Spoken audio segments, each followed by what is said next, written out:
Oh, Mask off. need a mask off moment here. Mask off moment. It's Drew.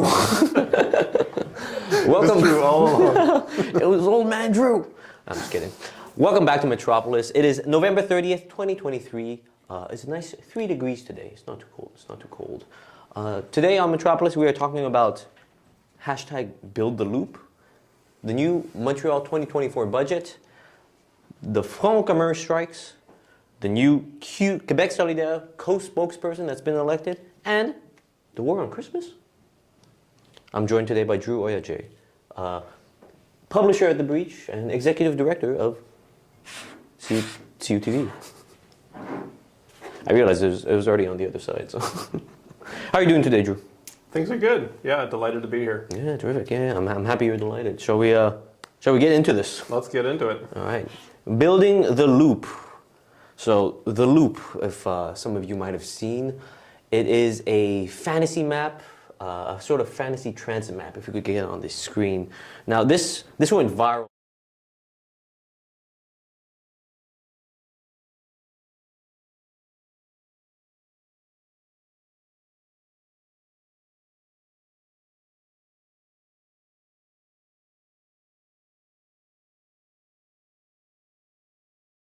Essentially a sort of a loop system of cities, both Canadian and American, and it's essentially we're looking at a proposed sort of a transit map. It's called, the creator, Adam Suzanek, made this in 2019.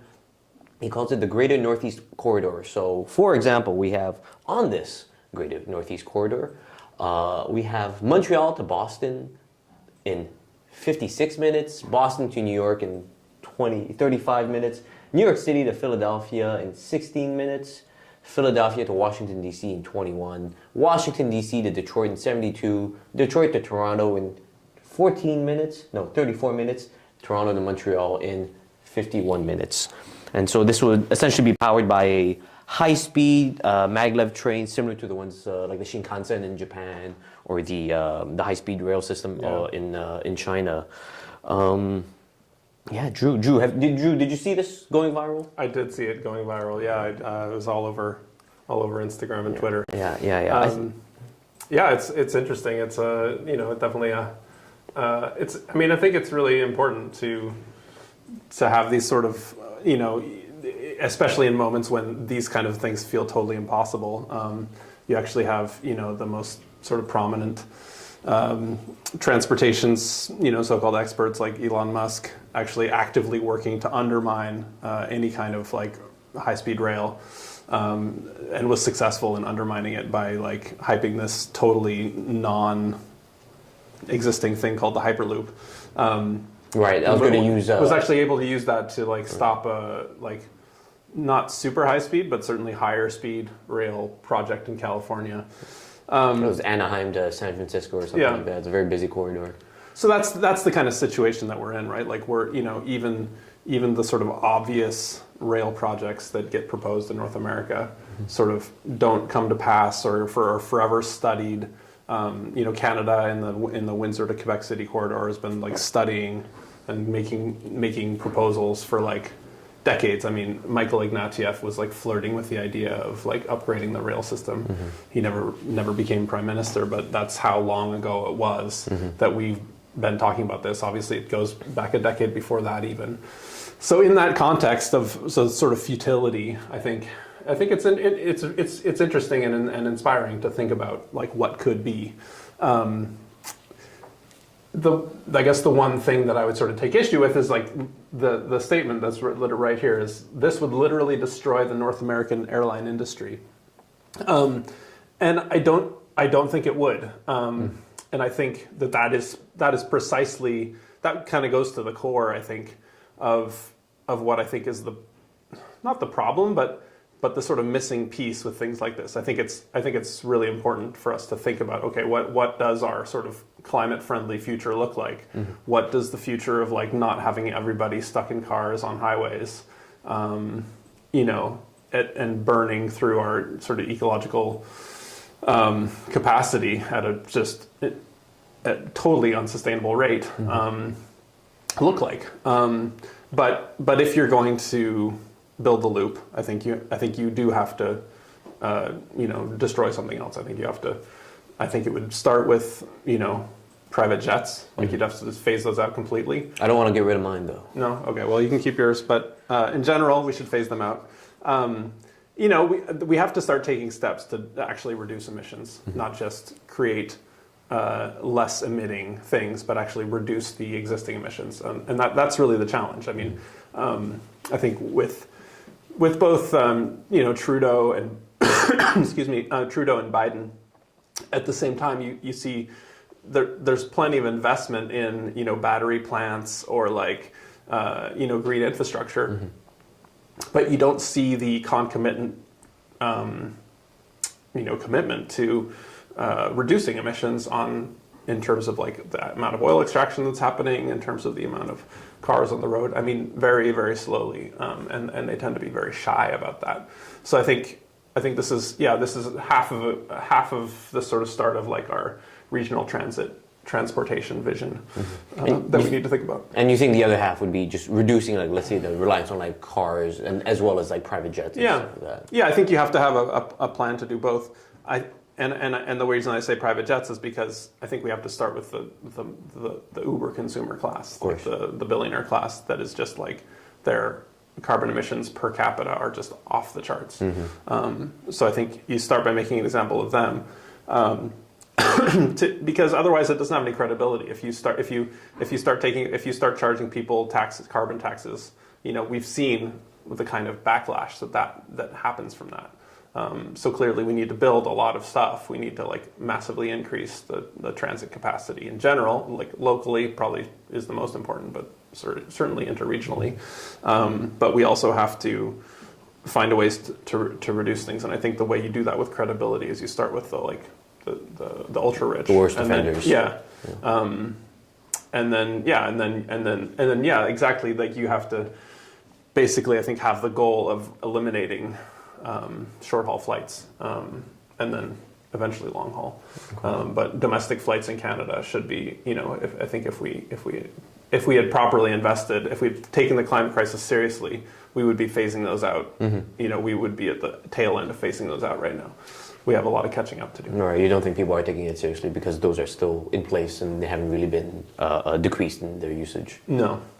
But it's also, I also have to say, like, this is fundamentally appealing, certainly to someone like me who has like friends in a bunch of these cities. I'd love to be able to go, not spend, whatever it is, 12, 15 hours on the train to get to New York. But, actually have it be accessible the way it should be. I mean, it's 7 hours by car.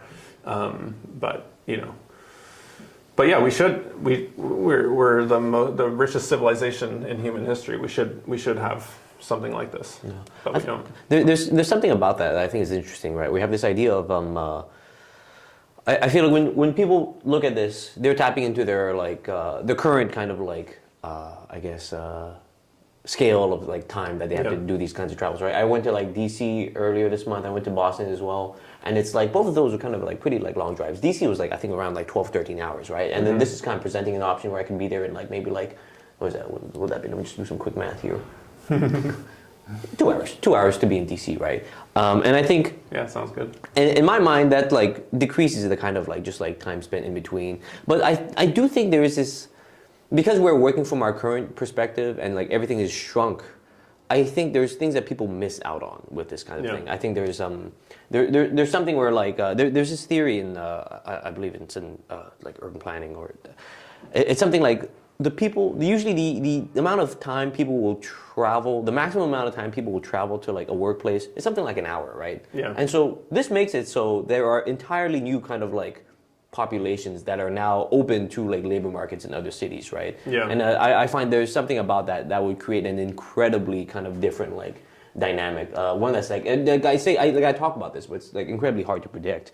And I mean, like one easy thing to think about, because I think before when people were talking about like the pink line in Montreal, Valérie Plante's old proposition, Projet Montréal's rather old proposition to add a new metro line that goes through the more denser and poorer areas of the city. One concern that was brought up by Jason Prince was that without certain kind of protections of these neighborhoods, it Exactly. kind of Yeah. these like the metro stations, and in this case maybe like the new hubs for high-speed rail, sort of become like these center points for gentrification, right? So it's like if we had a version of this that didn't have whatever sort of like regulation, then suddenly you have like the class of people in each of these cities who have this kind of wealth to like move around, change Yeah. around like that, they were going to be the ones who are kind of displacing people around these cities. And there's kind of like almost like I don't know if it's a super kind of like charged kind of gentrification, but like now we have to, you're not only competing with now it's like working class people aren't only competing with rich capital, like people of like capital in their cities, but now there's also this competition from other cities because of this kind of Yeah, like, absolutely. because of the kind of efficiency to that. And I'm kind of curious what other kind of like, I don't know, is there anything about this that you think people are a little too gung-ho about? Something, angles to that people are kind of not really considering? I think it really appeals to certainly people in my demographic, like, sort of educated, professional, mobile. Good looking, smart. Thank you so much. Yeah, so way to throw me off my thought here. It appeals to people in this sort of like, I don't know, professional sort of demographic. Sort of the nomadic worker, the laptop toting class, Yes. and that's a minority of the population. And so I think it's fine for this to appeal to, myself. It certainly appeals to me. But I think we also have to, think about the sort of implications. And I think what you're pointing to is interesting. You have like a, neoliberal. There's sort of a frictionless neoliberal quality to kind of what this could be, in the sense that you have like the ability to move from city to city in this like, in one way you could say it's sort of a democratization of this sort of, intercity travel, but on the other hand, it is also like it is a way to make labor more flexible and mobile, and to pit larger populations of people against each other in terms of their in terms of wages, in terms of lots of different things. So I think that's not to say you shouldn't do it, but it's like, okay, you need a bigger vision than just that. It's like, okay, one aspect of that is, okay, how are you going to reduce emissions on the other end? Another aspect of that is like you said, how are you going to up the standard of living for everybody, and not create these sites of further Stratification. Sort of, stratification, but also just like investment and exploitation. I mean, international capital is very interested in buying up housing next to these sort of hubs, especially maybe not right next to it, but certainly a short cab ride from one of these hubs. I think it just ups the real estate value. And if you're in a speculation-based, profit-making-based housing market, then it just makes everything that we're already seeing worse, in terms of people buying up condos, people buying up second homes, using them as investment properties, rents going through the roof, people not being able to find places to live, and so on. So I think we have to take those things into account and make it part of a holistic vision. I think that's the challenge. Holistic is always a key word, yeah. And something this makes me think of as well is like, with the construction of kind of bigger like federal highways and autoroutes, right? You had these kinds of like towns that used to be sort of like the pit stops in between like whatever trajectories between like large cities. And because of these new kind of like very long highways that didn't really stop by these towns, you had these towns that sort of like petered off, right? And it kind of, I mean, it's pure speculation. I mean, as is this map, but I'm kind of curious as to that effect on, let's say, like cities between Montreal and Toronto, cities between Montreal and Boston, right? That used to, at least on some level, thrive. I don't know about thrive, but at least survive off of this kind of interurban travel. I mean, there's another sort of interesting angle. I mean, you see people in Silicon Valley who have this sort of higher incomes, like commuting by plane, basically, into these sort of like little regional airports, like, and then going off to their whatever their hideaway is, where they can have lots of land and, privacy and whatever else. And so, you could see this. I mean, this could change things in good and bad ways. I mean, you could see, places like Kingston become like a bedroom community, like potentially if you get to the point where it's cheap enough and accessible enough. And so, again, that becomes like an urban planning challenge for sure. Not to say that it's all bad, but does everybody in between Montreal and Toronto want to be like a bedroom community, or like it's going to change the economics? And I mean, COVID I think already did in terms of like people's ability to work remotely. Those dynamics combined with the access to like cheap high-speed rail, would transform things, and not necessarily for the worse, but transform things. When you have a whole bunch of professionals moving into these like little rural communities that don't have the capacity to like handle that kind of infrastructure, you're going to have conflict, you're going to have problems, and if there's not like resources available to those municipalities to like deal with them, then you're gonna it's going to create more friction politically and more backlash. Fascinating. Yeah. No, just for the record, I do look forward to something like this. Yeah. But I find for myself there's always an attempt to try and like think about it in the most kind of sober fashion. This is clearly this is on the basic level, it's just an obvious thing to do. Of course, it's a completely obvious thing to do that we should have been doing. But I mean, and you can look at all the like ridiculous barriers that are in place to doing it, which are irrational and counter to us having a livable society. What would you say some of the barriers are? Because I know. Yeah. There's like this study done for HSR, high-speed rail in England, and they found that like per kilometer it was like magnitudes much more expensive than a place like China, right? Right. In the Pearl River Delta, this like massive, like kind of like mega city. It's like I think their plan was to try and connect something like 7 different cities there. The total area is like I think 300 square kilometers is being covered, and they want to make it so anyone can get to work in under an hour with kind of high-speed train, right? And it's something like I think it's not like the same kind of intention behind it, but there is a similar kind of like end result, right? Yeah, I mean I think it's just neoliberalism. It's just like a total failure of the imagination. It has created like each politician is this sort of like fundraising brand that is trying to like get the most money from the existing corporate interests, and so and the ideology that sort of like is the sort of capstone on that material reality of being a politician in the U.S. Certainly in Canada, I think it's more ideological, honestly. But the ideology is like the government can't do big things. The government can't provide services. You have to outsource everything. You have to privatize everything, and so.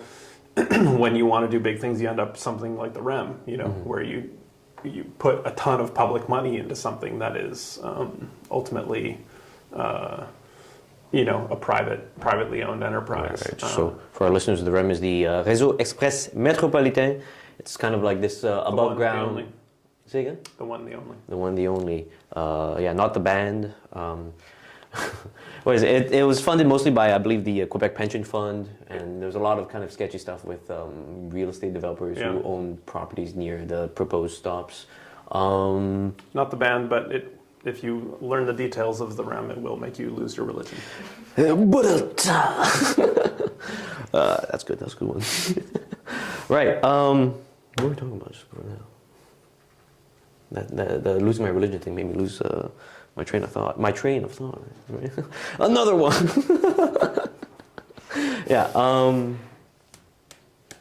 Private capital. Anyways.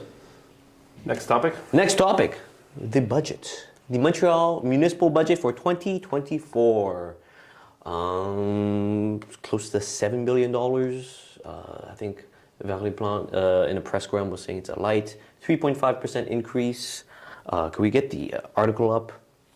All right, so here we are, article in CBC. The headline: taxes are about to jump. What's in Montreal's $7 billion budget, and how will it affect you? Tax increase for homeowners kept under inflation rate, but the hike will still be felt. This is by Anthony Nerestant, Sabrina Jonas at CBC News Montreal. I think there's the budget is huge, right? We're a big city, so it's like these budgets are like, I think these numbers are huge, right? We have $7 billion. I think if you look into it, it's like the there's around 715 million alone on public transportation, 34 million of which is for paying for Opus cards for seniors with the new decision for people above 65 to go fare free.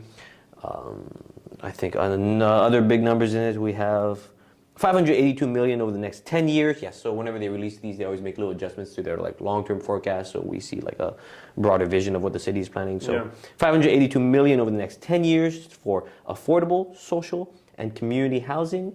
Most of that is apparently going to be used for buying land and property for those for that kind of housing. I was going to say 50 million a year. That's like 50 condos. Yeah, exactly. Right, basically. Right. Which is kind of interesting. I think we should kind of get into that. I don't know if that's going to really like meet the demand. No, because I guess So let's go into that, right? Because I find there is this thing that the city kind of has to like. It's this game that the city's playing. I feel like we talked about this before, right? Yeah. Where they're trying with the kind of pedestrianization, the beautification strategies, they're sort of trying to increase property values because that's something the city has like to rely on. Because there's not too much money coming from like Quebec or the federal government, and so the city has to rely on things like property taxes, almost solely property taxes, fares to a certain extent, but even then it's like negligible. So I find, in my view, when I kind of see this stuff, and when I hear people kind of complaining about maybe not complaining, but like when I see articles that kind of try to center this thing about tax hikes, and I think there's a Global News piece that was talking about, I think the average kind of tax hike would amount to something like $225 a year for any kind of property owners. When I hear this, to me this is Projet Montréal after so many years of pedestrianization, beautification of streets, kind of this kind of like trying to beautify the city essentially, right? Making it more like walkable, which is good and all and fine. But now I feel like they're like, okay, we did the thing, we kind of raised property values for you guys a little bit, time to like pay up. So. Yeah, I mean, I think there's something to that. If you look at where the cost increases are coming, like they're talking about snow removal, like doubling in cost, and I don't know, that certainly isn't only attributable to fuel costs. There's something else happening there. Maybe there's a labor shortage. Maybe the people doing it are squeezing the market. I'm not sure. But in any case, there are objectively larger costs, and it is a growing city. They are adding a number of new positions in like bureau offices. They are also adding a large number of police officers, which I think you'll probably talk about in a future episode. Oh, yes. But there's a big there's a big emphasis on adding police officers.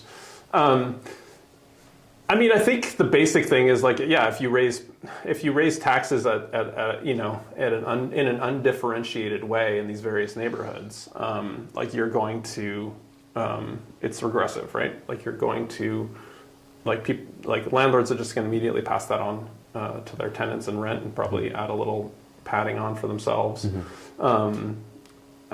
You're going to have,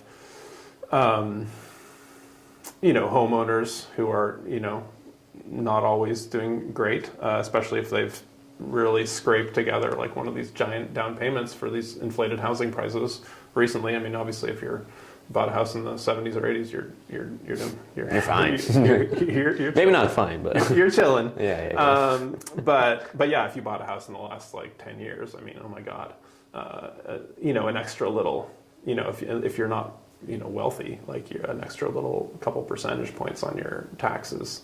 And I don't understand if land prices are going up, why do taxes have to go up? Mm-hmm. This framing of keeping tax increases under the inflation rate doesn't make sense, because your property values are getting inflated, and so why would you need to increase the percentage of that property value that you're taxing?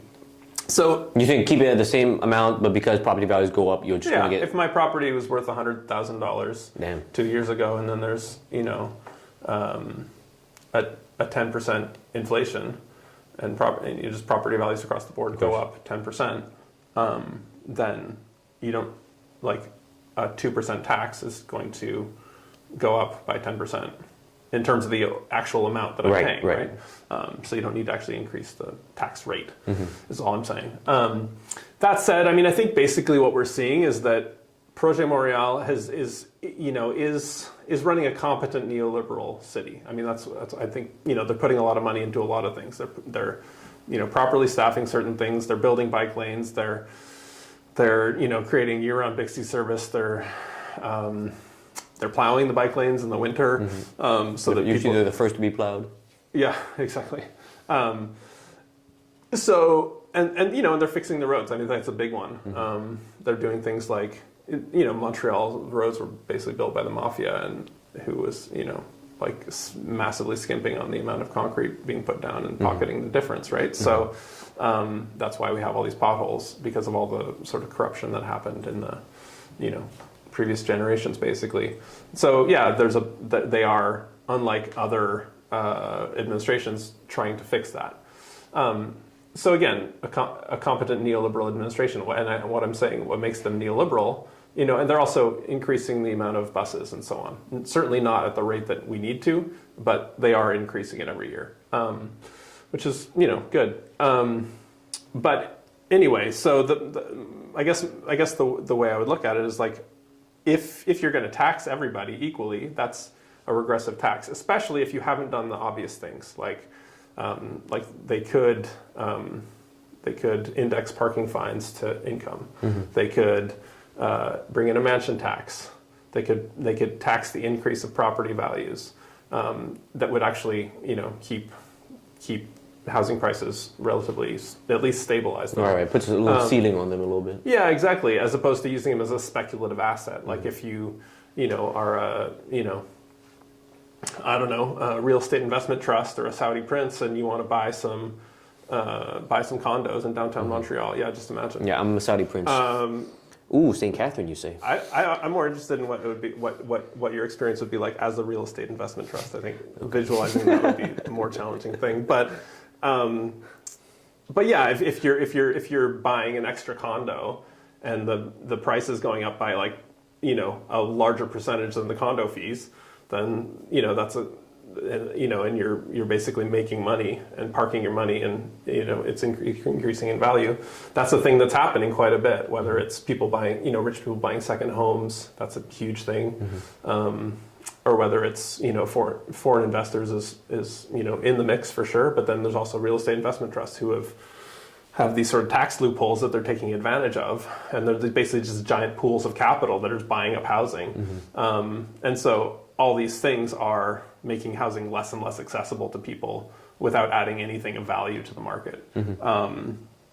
So you could tax that. So there's all kinds of things that you could tax progressively, is my point, and I don't feel like they've really done any of those things, because what they would have to do is make the people with disproportionate amount of power disproportionately angry at them, and that's not what a competent neoliberal government does. It puts the cost disproportionately on the people who are struggling, on the people who are sort of doing okay and getting by, and lets the sort of ultra wealthy and the sort of upper professional classes benefit disproportionately.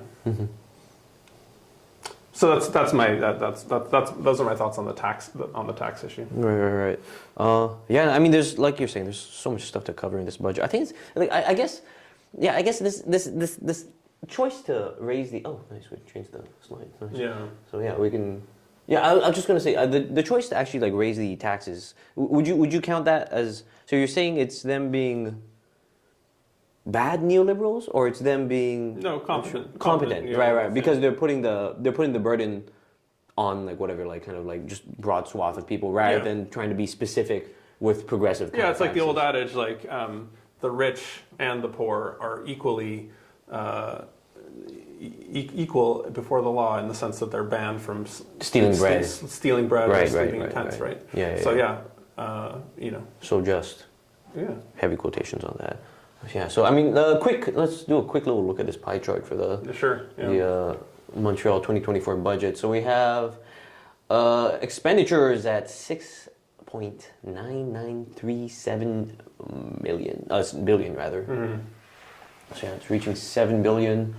The biggest chunk of it, 18.3% on public security. So that's police. Like we're talking about, that was I think it's something like Yeah, they keep increasing the police budget. I mean, 120 new. they had an unprecedented increase in the last budget, and then the police went over that by like 48 billion or million or something.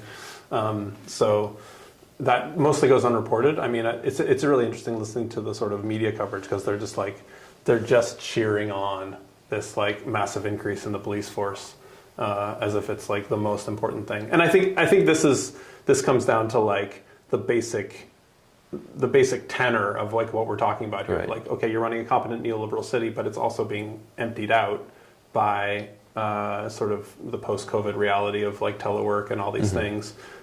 Your sort of commercial core is on the decline. Your office space is has vacancies, just huge vacancies, alarming vacancy rates, right. and you're dealing with all these issues. So how do you respond to that, right? Do you respond with creativity and investment and economic development, or do you respond by like clamping down on the inevitable, crime rate going up as people become more desperate, as they can't get housing, even though, and as the sort of money that's coming into the downtown core is, starting to evaporate or certainly reduce. Yeah, so I mean, they made that decision. They decided, they put the priority on policing because that's what's going to make who they see as probably the most important, the people who are going to vote the most, and the people who support they're counting on for donations and everything. That's what's going to make them feel safe. Right, of course. Is it going to make somebody who can't access housing or who is like spending 80% of their income on housing, is that going to make them feel safe? Probably not. Probably they have bigger fish to fry. But that's not what's going on. Right, yeah. 18.3%. Public security. Second highest, we have debt servicing at 16.6%. After that, general administration, 11.1%. Culture, recreation culture at 10.3%. In the past, this was not fourth on the list, so it used to be further back. I'm kind of curious about that. If you have any kind of just quick, cursory kind of comments about the last kind of sections we just covered. Excuse me. Yeah, I'm not sure about the culture stuff. I would imagine that, again, like we were talking about, I think in one of the previous episodes I was on, like the model of culture, and we're not talking about like, we're talking about sort of tourism, basically, tourist-facing culture, right. As opposed to your Oceagas, heavy MTLs, Igloo Fest, relying on kind of these kinds of things. Right. Festivals, the whole summer of festivals, like all this stuff. It's like stuff that's gonna bring money into the downtown core, and it's gonna be mostly extracted by the interests that have sort of found a way to find those sort of choke points of like people going to get food or whatever, and like extract the money from those hotels. Hotels certainly. So I think that's the model that we're in, and my guess is the investment is mostly devoted to that, as opposed to other forms of culture which can also have economic benefits, but not in ways that immediately sort of benefit those concentrated capital and their sort of power structures. It's not that you can't invest in culture, in a way that's going to create economic benefits that spread more broadly, whether it's investing in rehearsal spaces or artistic spaces or anything like that, or even artists themselves, or affordable housing for artists. Like all those things create a more artistically vital city. Most likely for this kind of top down for like these big players. Exactly. Right. So it's like, question mark. Like somehow these people are becoming artists, and then we extract the value we skim off the top and leave them with like just enough to live, maybe this like small class of professional artists, as opposed to creating a city that is friendly to artistic creation and real creativity At every level. at every level. Right. Yeah, which is obviously going to have a bigger long-term result, but is also harder to get political support from because artists have a want that they're not signing up new members to Projet Montreal or giving multi-$1,000 donations. They're gallivanting around. They're making art. Yeah. They're whatever whatever artists do. Yeah. Who knows? After that, we have 10.2% public transportation. Yeah.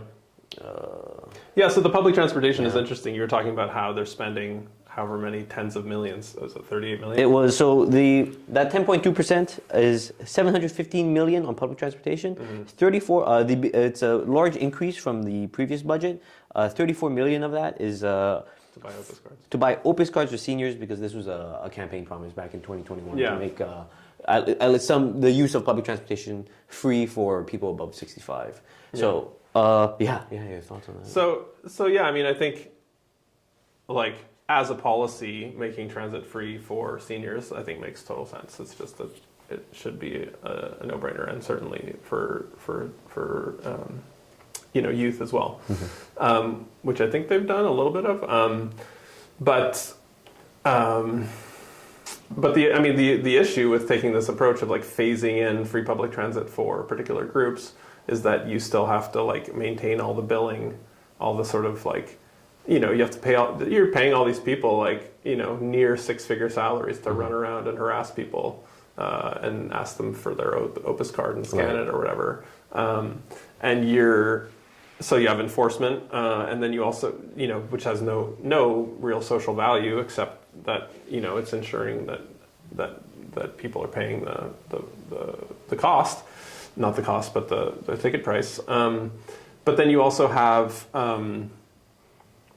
all the machines. You have all this IT. You have to make sure that it's working. You have to make sure all these machines you have to maintain all the machines. So it actually comes out to like a pretty significant percentage. I think I don't remember the exact number, but it's certainly over 10% of the overall. So if you actually made transit free for everyone, you actually save a bunch of money, like a whole bunch of money, like right off the bat. But by phasing it in, you're basically having to like subsidize the cost of the like fee collection, even though it's free for those people. Right, you're still maintaining that kind of accounting infrastructure, even though you're trying to make it free, while still trying to secure that. So you're basically just paying their fare as opposed to creating a system that is based on progressive taxation, for example, that goes and says, okay, well, there's the people who are making the most money in the city can pay a disproportionately large amount, and that can make it free for everybody. And everybody pays a bit, but people pay based on their ability to pay and out of proportion once they get into the higher income brackets. That would be the way, then you save a bunch of money, you create a free service that's free for everybody, and you create the inspiration for people to ride transit more. Of course, that has to be obvious. So this becomes sort of fantasy because it's something that we have to push for, not just at the municipal level, because a municipal government can't implement that alone. Of course. Yeah. But if the feds came in and wanted to make it happen, they have the financial means. It would to not be a support problem. that. They could do it instantly, but and they should be. They should be putting $1 billion a year into Montreal, like upgrading a city like Montreal's transit infrastructure. Certainly, and if you're committed to climate, but also just like quality of life, also all kinds of things. Like we should just be making it making it possible to get on a not very crowded bus and go wherever you want to go at any time of day. That should be the goal. And so far it's not. It's mainly to get workers downtown, which is what the billions invested in the REM are based on, which is of course like not nearly as relevant as it used to be. But then also to get workers who can't afford to live downtown, from wherever they're coming from the suburbs out into the downtown core, so they can provide all these services for all these people who are working there.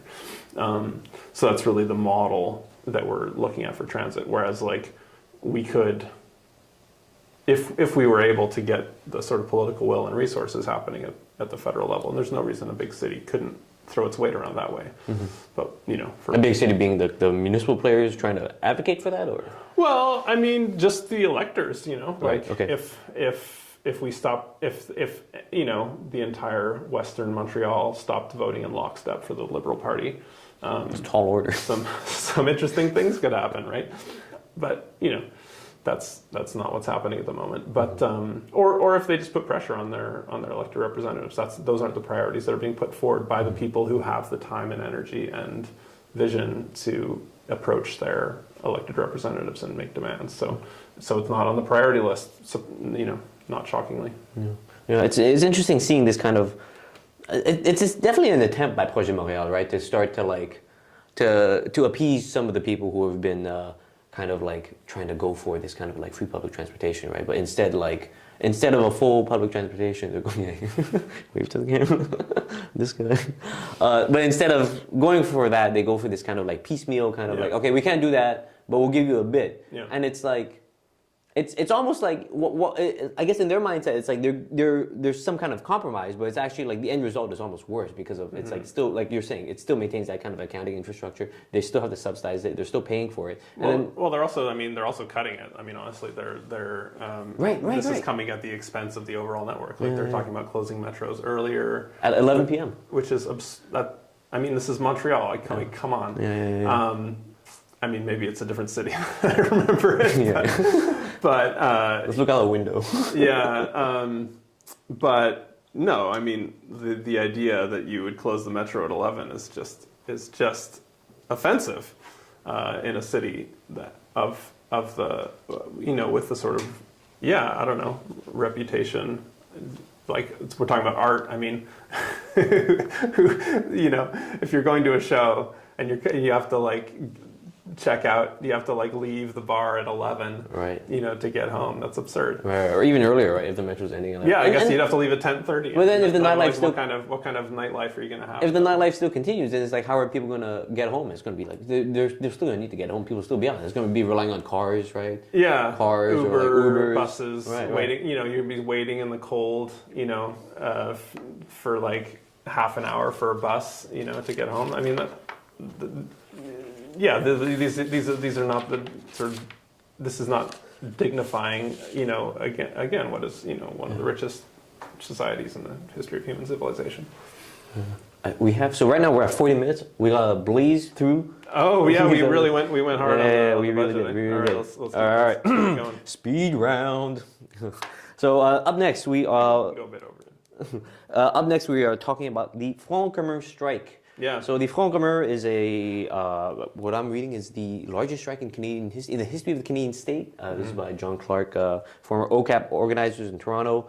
The Front commun is essentially, this is a name that calls back to a strike in 1972 between, it was a big public sector strike that lasted, I believe, for 10 days. It involved 210,000 workers back then, teachers, healthcare workers.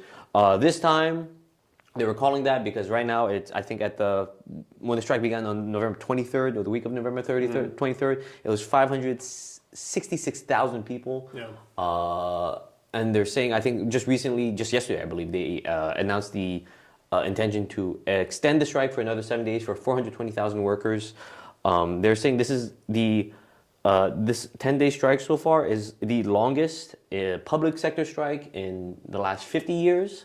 And also just to say who's taking part of this strike, the Front commun is the CSN, the CSQ, APTS, and the FTQ. So like all these like big players for like unions in Quebec, and we have them out on the street. I'm sure if people are in Montreal, you're walking around, you'll see them with the flags outside. Public, like provincial buildings. It is your civic obligation to honk. It is such a joy for me to honk. For me, that's like when I'm thinking about like effort to like just how good I feel great. I feel like just driving by, I'm like, just like really laying on the horn, They get amped up. Yeah, sometimes it's like two people, and I see like they're just whatever on like a break from, and I'm still honking. Yeah. They gotta know. But I'm not the only one honking either. And as a pedestrian, you can clap and give them the fist. And this is true. Yeah. You give them a little, woo. Exactly.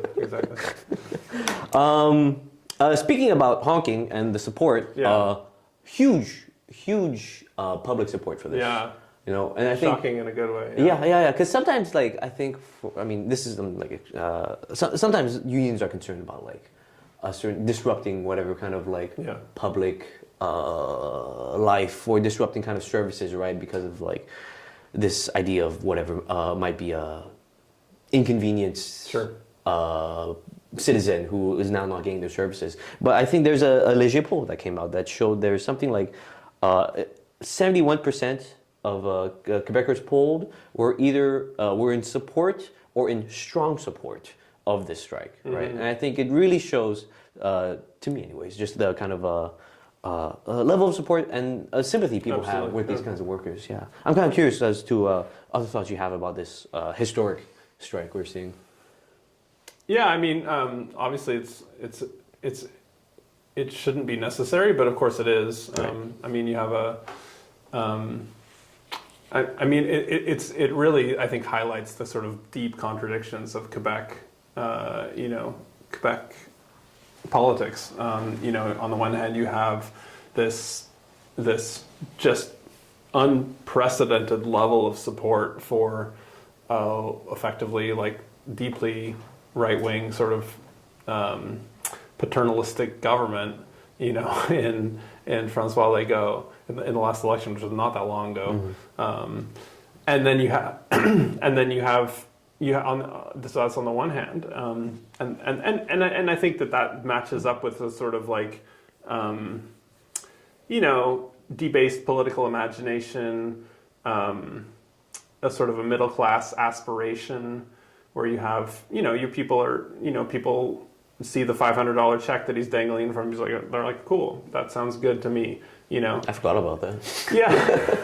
Yeah, you don't have it framed on your wall. No, I spent that real quick. Yeah. So yeah, you have a situation where on the one hand you have the sort of broader trend of neoliberalism, sort of, doing its thing, degrading our political imaginations, making it very difficult to imagine anything better except for like personal advancement within the middle class framework, or whatever, buying a new CRV or whatever.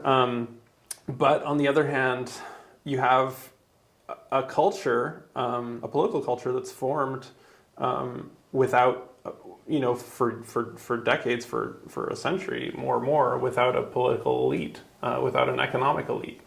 You have a situation where there was a linguistic divide. I mean, there wasn't an economic elite, but it was Anglophones, right? Right. And so you have a whole culture that has a deep reserves of social solidarity that are sort of latent because they're not being affirmed by any of the like media or culture, or sort of the culture that gets sort of fed to you on TV, which is very North American neoliberal, but it's still there somehow. It still sort of exists, whether it's in the language, way people relate to each other, and so on. And so yeah, when you have a big strike, when 420,000 workers go on strike, all of a sudden something gets activated, and it's like, 7 out of 10 people. This kind of latent solidarity that was there, maybe quiet during elections, is kind of brought up again. Yeah, and I would say it validates something that you basically never hear in the media, which is that the public sector is the in a social democratic or sort of post social democratic society, is the key mechanism for redistributing wealth, along geographic lines, along racial lines, along gender lines. Having a well-paid public sector increases equality and erases inequalities and increases the sort of capacity for social solidarity on all those sort of levels. Could you go into specifically how it does it along gendered lines? Yeah, I mean, you have a big gender pay gap in the private sector, first of all, mostly because of maternity leave, but also just because of sexism. But you also have disproportionate number of women who work in the public sector, whether it's as teachers, nurses, or just functionaries. You have Pink collar jobs, I believe they call it. yeah. So you have a disproportionate number of women, and they're disproportionately forming, especially in the last couple decades, the leadership of these unions and the sort of organizing. And so when you have these unions dedicated to, Public Service Alliance of Canada, for example, had a huge multi-decade lawsuit on the sort of gender pay gap, which they won, and the Canadian Union of Postal Workers, for example, struck specifically for maternity leave, which set a precedent that rippled across all kinds of different other sectors. That was in 1980, in the 1980s anyway, 1980, I think. But in any case, it's an engine for erasing these sort of inequalities and sort of structural oppressions that happen in society. And it's also an engine and I think this is even less understood, for economic development, because you have when you have the imperative to tax corporations more and to tax the rich more, and then hand that money to working class people who provide a useful service that makes people's lives easier. Making people's lives easier gives them more capacity to do things and be productive in both economic and sort of non-counted ways. But also it increases the amount of money in their pockets, so they go and spend it in their local communities, whether it's going to restaurants, buying clothes. There's more purchasing power. Services like construction, all that stuff happens, and that creates more economic activity, and so it actually fuels economic growth, basically. I do think, and I think this is undersold as one of the virtues of investing in the public sector, and so, absolutely, people's public sector workers' pay has fallen behind, and should be brought up to the point of inflation. So the frequently cited example is that you have police officers, just renegotiated, and they got a 20% pay rise over 5 years. Legault and his caucus, who recently voted themselves a 30% pay rise, not over any years, just when one shot, are now offering 9%. You don't think they deserve it? They've been working so hard on destroying the province. They are working very hard. So they're offering 9%, right? Which is not even a nice round 10. I mean, give me a break. Yeah. So I mean, the cause is just, absolutely, but I think that there's a bigger picture where not only they deserve 20%, but that's I think that the typical sort of neoliberal line is, oh, you're going to have to pay that in taxes now. Right. And I just don't think that's necessarily true. I mean, it's true if you run a neoliberal shop, but there's lots of money to go get, whether it's taxing, excess profits, whether it's taxing corporate profits, whether there's all kinds of stuff. There's all kinds of places to go get money that aren't just from the middle class, right, from the working class. Yeah. Right. No, absolutely. No, yeah. I think. Thank you for that. Thank you for those observations. No, it's interesting to see how this is going to develop. And it's important to note that this is not even the big kahuna yet of the. No, of the yeah, strike. we're still ramping up. Yeah. Yeah, because usually the unlimited strike, where they're just striking for an unlimited amount of days until they get negotiation demands met, that has not even happened yet. So these are all kind of like warning strikes that they do before leading up to that, and it seems like there is still strong support. It seems like morale is still high. So I personally am expecting it to go into unlimited strikes into the holiday season. And, should be interesting. If you see them out there, go bring them some coffee, start honking, give them a little woo. Shout out to people striking right now. Solidarity for. Up next, let's talk about a party that people call the Montreal Party in provincial politics. Québec Solidaire. They have just recently elected a new co-spokesperson. So Québec Solidaire, unlike other parties, does not have a leader in the strictest sense. Yeah. They have two people who represent the wishes of the membership of the steering committees and so on. These collective people leadership. Yeah. Exactly, collective leadership. They have a rule about gender parity among the co-spokespeople. Currently, we have Gabriel Nadeau-Dubois, who is the co-spokesperson. He represents the riding of Gouin out in sort of like the Rosemont area, eastern Montreal. And the former co-spokesperson, Manon Massé, lover, she's now out. It was her last kind of a term as a co-spokesperson. Yeah, still in M&A, but yeah. Still in M&A, exactly. Yeah. Still in M&A representing Saint-Marie. Saint-Jacques. Saint-Marie, Saint-Jacques, yeah, exactly. Okay. And now she's been replaced. There's elections held at the party congress in Gatineau this last week. It was a tight race between Ruba Ghazal, a Palestinian M&A who represents sort of the plateau area, and the winner, Émilie Lessard-Terrien, out in...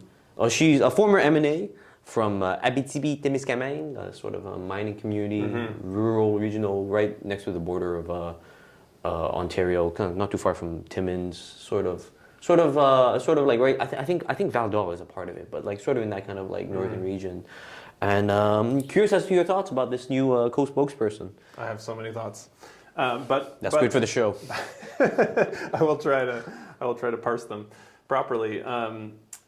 So Quebec Solidaire, I think, is primarily That's primary preoccupation right now is where they're going to expand their reach, because they had a sort of precipitous rise. They started with 2, I think they went up to.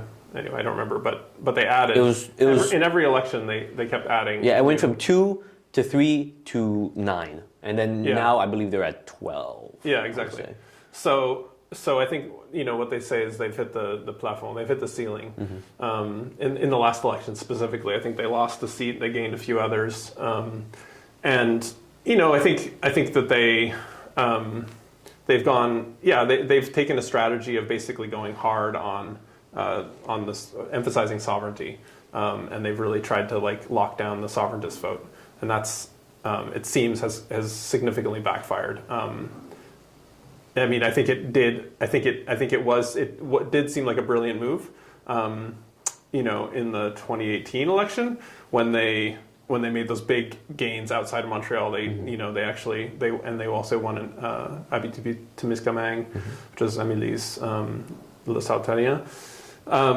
So they were able to get off the island of Montreal by mobilizing a activist base of people like the Option Nationale people. They basically merged with Option Nationale and became and got a bunch of new young sovereigntist activists, and they benefited from that. But now they're sort of hitting the ceiling, and they're trying to figure out where their support's going to come from. They lost I think Émilie's lost her seat in the last 2021, election. So you had a sort of kind of clear which direction should we go leadership contest, and the 2 leading candidates were Ruba Ghazal and Émilie's, and it's interesting because I think they all have worked closely together. They all like each other, and oddly, there's not a lot of the debates are available online. You actually had to go look at like somebody had like propped up their phone at a weird angle, and like you can hardly even make out the faces of the people. That's how you have to watch the debate on YouTube. But I watched it nonetheless, and it was interesting because it's like it's a bit of a love fest, honestly. Like the 3 candidates. The other one was. You have to remind me of her last name, Christine Labrie from Sherbrooke. Yeah. So the 3 of them, I think Christine Labrie is clearly sort of aiming for the future, in the sense of getting her name out there. Getting her name out there. Yeah. Certainly not as polished as the other 2. Like it was pretty clear that Émilie Lessard-Terrien and Ruba Ghazal were the front runners. They're both very well spoken, very dynamic, very engaging personalities. Certainly the level of political talent that some other parties won't get into might could feel very jealous of. I think to have that much political talent on the stage, just in terms of how you present and how you get your ideas across. But yeah, Ruba's pitch was very much I'm going to go to the banlieue.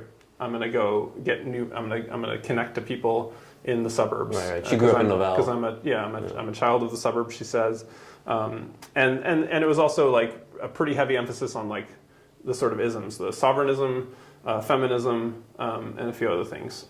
Like very very very clear set of ideas just in terms of the orientation of the party. You didn't have a lot of policy debate. Which is interesting. I think also a function of their sort of leadership structure, because the policy doesn't really get made by the leaders as much. It gets made more by the membership. And then Émily's Le Sauterien was really going hard on les régions. You know, I think she had a great line from the leadership convention, where she said, I wanna be from the regions like like the cowboy fringant. I wanna play the Bell Center, but not forget tour the regions, to tour the little villages. So that's I thought that was a really encapsulated sort of what she's talking about. And it's interesting because it was definitely like a clear, in terms of like who you're going to appeal to, it was a clear sort of fork in the road in terms of like. Clearly, Ruba Ghazal was going to be able to appeal more to sort of,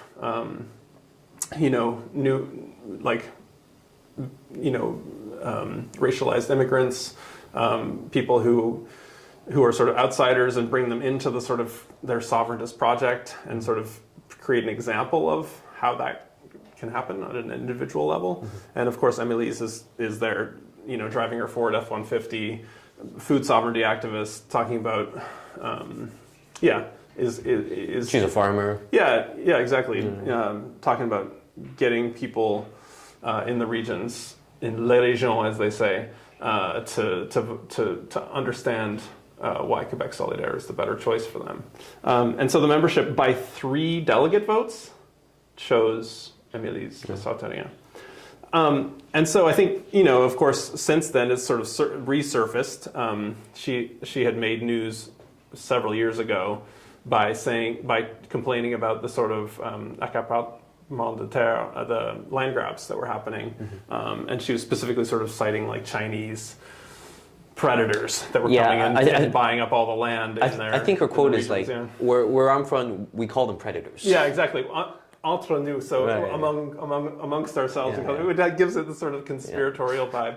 I think she's since sort of recanted, certainly apologized, and I think had just tried to put the emphasis back on the sort of collect. I don't think she quite gets it, honestly, but she has put the emphasis back on more on the sort of collective structures as opposed to individuals, But this caused quite a stir at the time. Like there were, some 300 people from the Chinese community in Montreal actually marched on Quebec Solidaire's offices, to denounce this. Shall we say, very unfortunate turn of phrase. That obviously plays into a whole history of racism against. Xenophobia in Canada. Yeah, right. And also plays into the elite. The xenophobia among the elite, of course. So you have the sort of history of sort of racism at the working class level, but then you also have the current like sort of xenophobia among our ruling class, where they're freaking out about China in all these different ways. They're throwing these absolute fit about the Michaels and all this stuff. There's all these ways in which it sort of taps into the worst of course, yeah. of Canadian society. So I just thought it was interesting, sort of indicative. I mean, I think that she's probably learned something from that. Maybe not enough to be fully attuned, but yeah, I mean, and I think it comes back to like the basic demographic realities of Quebec. Like in the rest of Canada, you have 25% or more, people who are sort of what they call visible minorities, like racialized people, making up the population and throwing their weight around, increasingly politically, making their presence felt. Whereas in Quebec, I think it's like well under 10%. And so it's just not as much. It just doesn't factor in to the sort of pressure isn't there to make the political class in general, which isn't to excuse any individual, but I think that's why you have this. I think Quebec Solidaire does make a lot of effort to try to like sensibilize, I guess, or educate their membership and create these sort of discussions and dialogues and so on. But it just hasn't. The basic political culture hasn't sort of gotten there to that point. Yeah. So to the point of just respecting people and understanding where they're coming from and understanding the history and how they might and how a phrase like that might, not just offend but hurt people. Of course. So, which isn't to like it's. I don't think it's a knock on Emily's. I think she's just reflecting her milieu. She's reflecting where she's coming from. But yeah, it'll be really interesting because now you have Gabrielle Nadeau-Dubois, like noted nationalist, but who is trying to sort of fit multiculturalism under nationalism, which is an interesting challenge. And I think Emily's has basically the same approach, from what I can tell, to sort of how to deal with people from multiple backgrounds. Like a sort of a pluralistic nationalism. Pluralistic nationalism, yeah, based on the actual lived experience. But the lived experience, of course, is very segregated, so there's the like fundamental contradiction of the sort of cultural and political project that they're trying to take on. And it's going to be interesting, and it'll be really interesting to see. I mean, she's a very, very clearly very talented politician. Doesn't currently have a seat in the National Assembly, and so is going to be hitting the ground. Probably talking to a lot of writing associations and members, and has made it clear that she's really interested in bringing these sort of deeper transformative projects, whether it's food sovereignty or climate change or the Constituent Assembly, which is their sort of method for achieving sovereignty, their proposed method. So yeah, she's really interested in selling those deeper projects, which it'll be interesting to see how it plays out. I think to cap off what you're saying, I think in 2018 I thought Emily's was the kind of most significant kind of development for QS, right? Absolutely. Because in 2018 QS was able to, I think, triple their seat count. They were able to get off the island, but even though they got off the island, they got to like I think 2 seats in Quebec, 1 in Sherbrooke, which are still kind of these urban centers, right? But then here you had Emily's in like in Abitibi, right? And I think they were able to mobilize the people at the CGIP there. But now you have this kind of like a sort of a beachhead into the regions, right? Which is something that I find like is kind of an issue for a lot of parties, especially kind of like left parties, right? They're kind of considered this kind of like the urbanites, the liberal urbanites that like, or maybe just kind of like those people who were educated to a certain extent where the Liberal Party is no longer in interest, and so now it's like the left parties. But it's going to be absolutely interesting seeing what the direction of the party is going to be like for the next 4 years. And it's also like it does kind of put a bit of a less of a Montreal focus on it, right? So it kind of shows that like while Montreal during like all the kind of progressive movements here that formed QS early on, that was the kind of the coalition between them, that between the anti-racist, feminist movements, nationalist movements that sort of coalesced into QS, and then how they picked up people, a lot of people, right, from the student strikes in Montreal, and now it shows this kind of direction where like, okay, like while we were kind of like, this like Montreal was like the kind of nursery for us. There was this kind of like specifically, I would say like a vision, a cosmopolitan vision of nationalism, right? That was born here through those coalitions, and that is now starting to kind of like blossom and expand and explore into the regions. And it's going to be interesting seeing what the pitch is, how people receive it, because the regions are incredibly leaning in the favor of either. Well, it used to be the CAQ, but now you have the PQ sort of on the rise again, which is interesting to see. We have to wrap things up quickly. Yeah, sure. This was a last minute edition. I thought it was kind of funny. If we could, so here we have the World Christmas is back. I just want to salute Justin Trudeau's troops in their valiant efforts in taking the war to Christmas. Yes, finally. Christmas will be defeated in our lifetimes. All right, so here we have an article in the National Post. Federal Commission declares Christmas holiday is religious intolerance. Yeah. The Canadian Human Rights Commission, which wields broad quasi-judicial powers, argued that a day off on Christmas is discriminatory. and this is by Tristan Hopper in the National Post. What do you hate Christmas, Drew? No, but I absolutely believe that Christmas should be defeated in the war on Christmas. In the war on Christmas, Justin Trudeau is absolutely bold Yeah. in his progressive moves to eliminate Christmas. I think that's amazing. What do you think is going on here? Why do you think this? Why is this? So if we actually look into it, I mean, seriously now.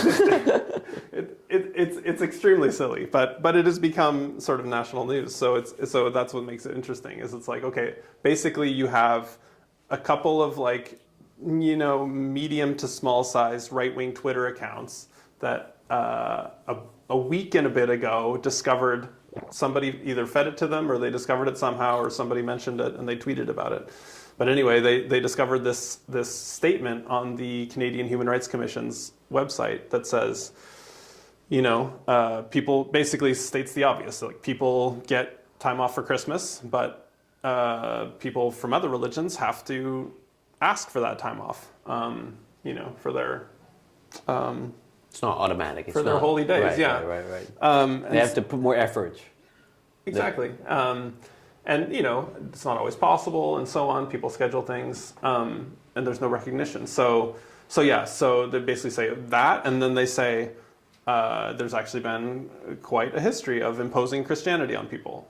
Also not particularly controversial. I mean, nobody's denying that, Christianity has been forced on people to a very significant degree, and this is part of a bigger colonial project.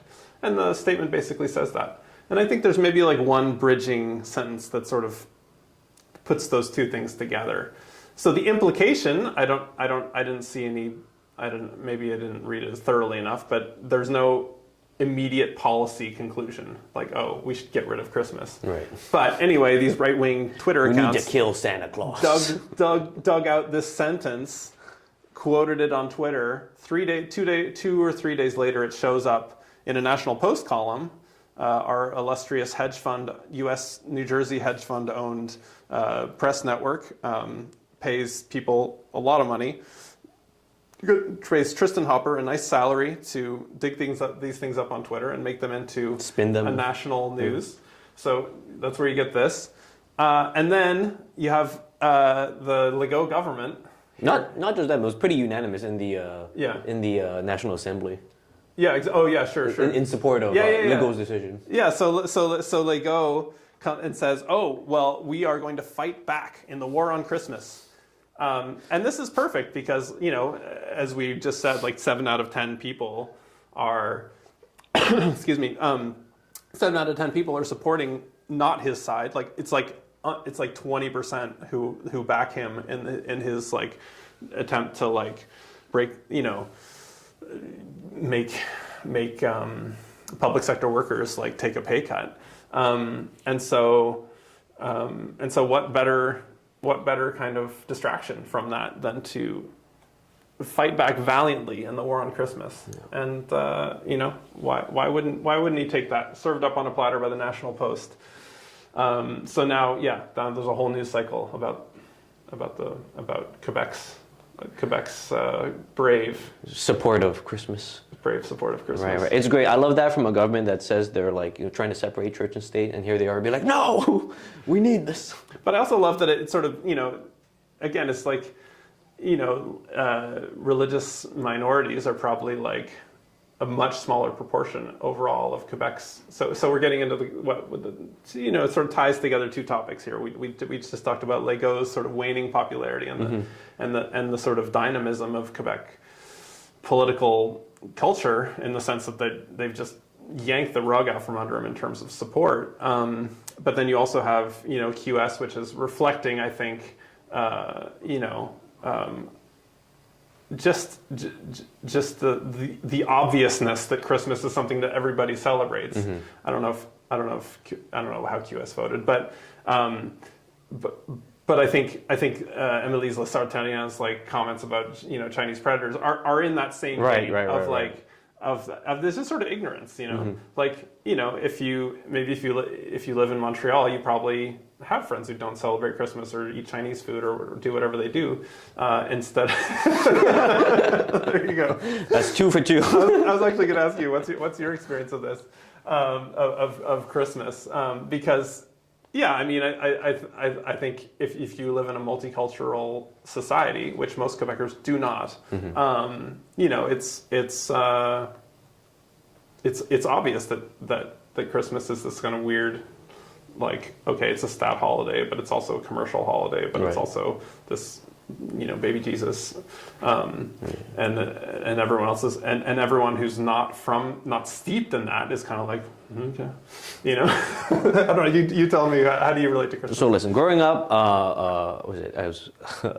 we celebrated Christmas, but it was just kind of like, it's a day off, you know. It's a day off. We're gonna have, like, it's just an opportunity to have dinner with family, share, exchange presents and stuff like that.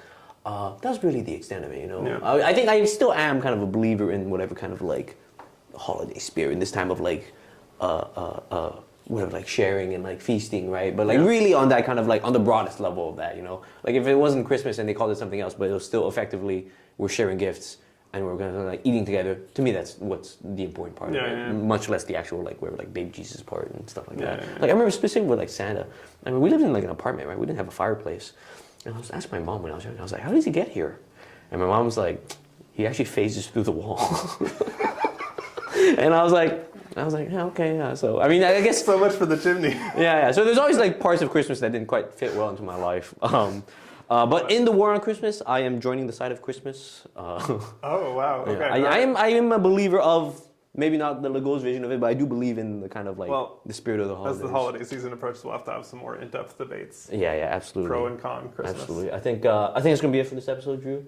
Thank you very much for coming on. Yeah, thank you. Thank you everyone for listening, for sticking through. Thank you to the crew as well. If you want to listen to more Metropolis, you can click those links in the bio. Thank you very much, and see you next time.